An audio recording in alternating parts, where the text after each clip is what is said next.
Hello everyone, today we're going to give the NES Classic a little bit of love. I'm going to fulfill a few user requests to get the CRT Filter Hack up and running again with the current state of RetroArch and such. So right now I'm going to simply power on my system and see which HMODs I have installed at the moment. By powering on the NES or SNES, you'll get a Clover Shell connection, which will be able to show you exactly which HMODs are installed at the moment. So I got my little ding. I'm going to Modules, Uninstall. Again, this video is strictly for the NES Classic. So if you have an SNES Classic, you could just watch this to see how things are still on the NES Classic. But this is for the NES Classic users out there. So right now I have Genesis Plus GX, PCSX Rearm Neon, RetroArch 171 Standard from 2/27/18, and SNES 9X 2016. One thing to note with the NES Classic here is if you add games by default, just add in NES games, they're going to automatically default to the bin/Clover Kachi command line. This means that they're going to run with the default NES emulator. If they're unsupported games, such as Splatterhouse, Wanpaku Graffiti, they may have patches, and they'll ask you if you'd like to apply the patches. And you can see some of the patches right here. If you go to this directory, your hack sheet directory, right in the patches folder, and you can look right in there. Here's my Splatterhouse Wanpaku Graffiti patch. When I go to add the game, it'll actually specify whether or not I'd like to add the patch. If I do not add the patch in this case, it will not work at all. Additionally, with my core set, many of you are already familiar with this, you can take games and do bin/FCEUMM, or you could do bin/Nostopia. And again, these are all in the command lines right here. So if I go to RetroArch in my core set, it'll actually say the command lines right here. bin/FCEUMM, bin/Nostopia. And in my core set, additionally, I have a little file to help out with this. I'm going to the 3.3 update. Right here in the commands folder is a little text file that shows the command lines for every core in my set. Anyways, we're going to run right now and see how things go without having the CRT filter applied. Then I'm going to show you how to properly install it.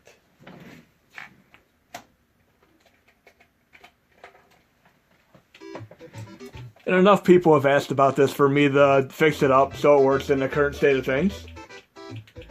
So I'm going to load a game right now. We're going to display. We're going to have it to 4.3 for a moment here. Now I'm loading the game with the Kachi command line right now. So this is running with the default emulator. I will not be able to pull up RetroArch options. So select and start will not work, but I can still use my shortcut down select to exit the game. And as you see, there is no CRT hack going on right now, or CRT filter, should I say. But if I go up to display and turn on CRT filter, all Kachi games will automatically run with the CRT filter. So I'm going back to the same exact game. And this is without a CRT filter hack installed right now. I clearly have the CRT filter applied right now. Now I'm going to try loading into a RetroArch game. We'll do a new Ghostbusters 2 as an example here. I'm running this with RetroArch FCEUMM, and there's no CRT filter going on right now. It just has slightly smoothed out graphics because it's trying to use part of the SNES filter at the moment. Now I'm going to load one Sega Genesis test game here for a moment. Shadow Dancer. This is arguably my favorite Sega Genesis Mega Drive game, but there's no CRT going on right now. So I'm going to exit. And some of you on the NES Classic, you might have missing characters for some games. I'll show you what to do when I go back to the computer for right now until it's updated into the standard core sets and such. So I'm going back to the computer.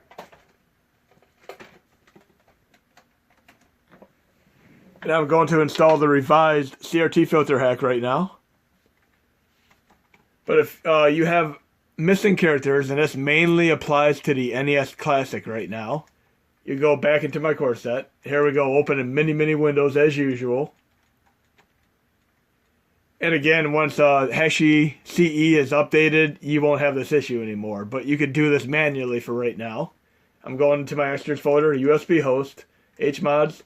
You're going to be grabbing the Dan the Man font remount from 11018 and simply copying that to your user mods folder.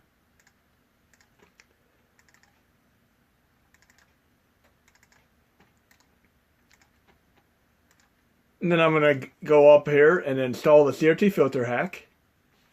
And you have to do the CRT Filter Hack a special way. Some of you who have used it in the past will know what I'm talking about.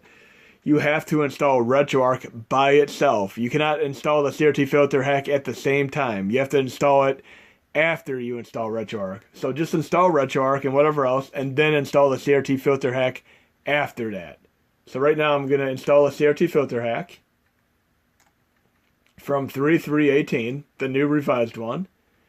Then I'm going to install the Dan the Man font remount to fix missing characters. And I'm going to leave everything else alone. So I'm going to install these for right now. And I'm going to power on my system to get a Clover Shell connection. If you ever have issues doing this, simply do the old tried and true fashion of power and reset at the same time. It'll still install them the old fashioned FEO way. Right now I am not getting it to connect properly, so I'm going to do it the old fashioned way.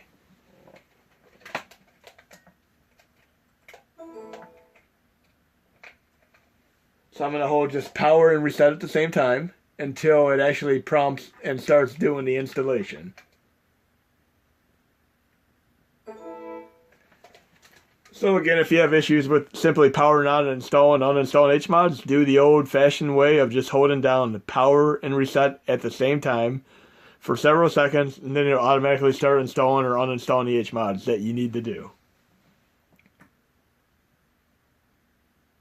And we're going to test out the CRT filter that I installed.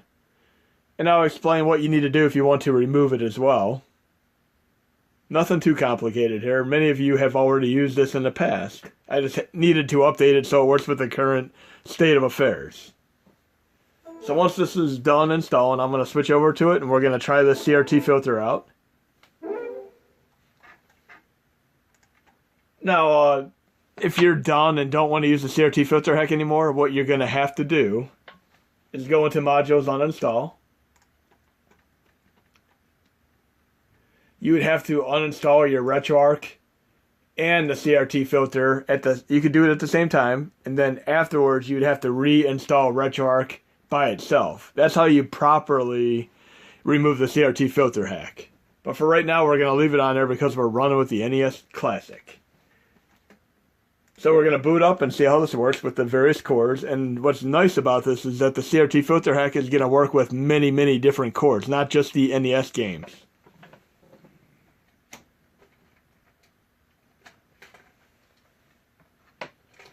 So I'm booted up. I'm going to power off real quick and power back on.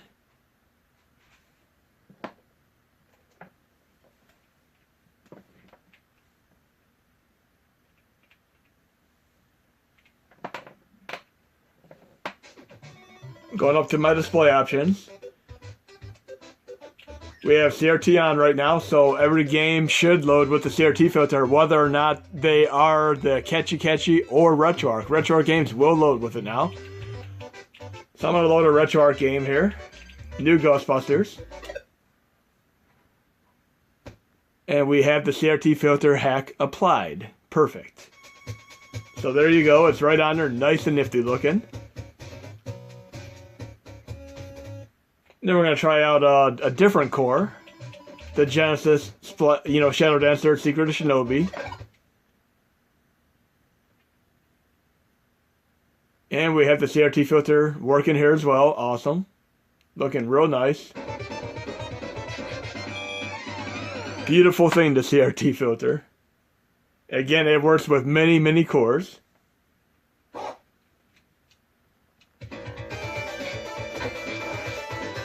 And what's nice about this particular game is that the arcade version is different enough to warrant playthrough of both the Genesis version as well as the arcade version. Definitely check them both out.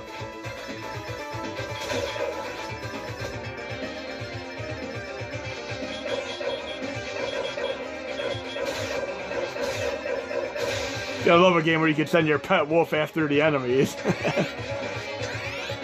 That's all working great, but as I said, there are some chords that the CRT filter will not work properly with, so I'll show you how to contend with those examples. We're going to load a PlayStation 1 game here, Jumpin' Flash. The PlayStation chord does not play well with the CRT filter. You have bars on the screen that pretty much stand out and are a little bit irritating, but I'll show you how to get around this. So we're running with the CRT filter on the PlayStation 1 core. You can see, big bars in the background. This is the true sign of a chord that doesn't run properly with a CRT filter. So what I'm going to do is exit back to the main GUI. And for chords that do not run with the CRT filter, you only have to do one simple thing. Go up to the display and change it to 4-3. That'll disable the CRT hack, and now we can run it without it. So most chords are going to work just fine with the CRT filter hack, but in the cases of a very, very few like this one, just go to 4-3 mode and you're good to go.